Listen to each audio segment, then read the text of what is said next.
विरार पूर्वेकडील विजयनगर भागात झालेल्या इमारत दुर्घटनेत 14 जणांचा मृत्यू झाला। अद्यापही या ठिकाणी बचाव कार्य सुरू आहे। इमारतीचा काही भाग कोसळल्याने अनेक जण ढिगाऱ्याखाली अडकलेत। दुर्घटनेनंतर बचावासाठी एनडीआरएफच्या तुकड्या, पालिकेचे अग्निशमन दल आणि पोलीस प्रशासनाचे अधिकारी घटनास्थळी दाखल झाले। अपडेट्स घेऊयात आमचे प्रतिनिधी मनोज तांबे यांच्याकडून। मनोज, अजूनही ढिगारा उपसण्याचं काम सुरू आहे का आणि काय इतर माहिती याबाबतची?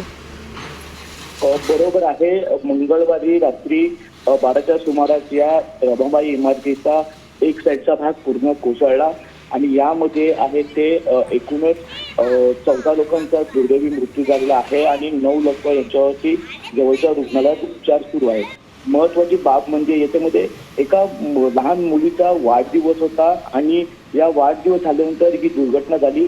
उत्कर्षा जोई असे या 1 वर्षीय मुलीचं नाव आहे। मध्यरात्रीपर्यंत ही शोध मोहीम सुरू होती आणि जे लोक त्या ढिगाऱ्यासाठी सापडले होते त्या लोकांना काढण्यासाठी पालिकेचे अग्निशमन जवान, एनडीआरएफ टीम शक्तीचे प्रयत्न करून या सगळ्या लोकांना बाहेर काढलेला आहे आणि आता एकंदरीत त्या बिल्डरवरती आणि जागेमा याच्यावरती गुन्हा दाखल करण्याची प्रक्रिया देखील सुरू झालेली आहे। ठीक, धन्यवाद मनोज संपूर्ण माहितीसाठी।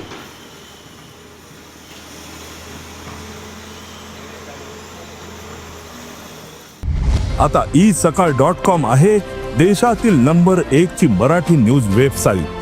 प्रत्येक अपडेटसाठी isakal.com ला नक्की भेट द्या।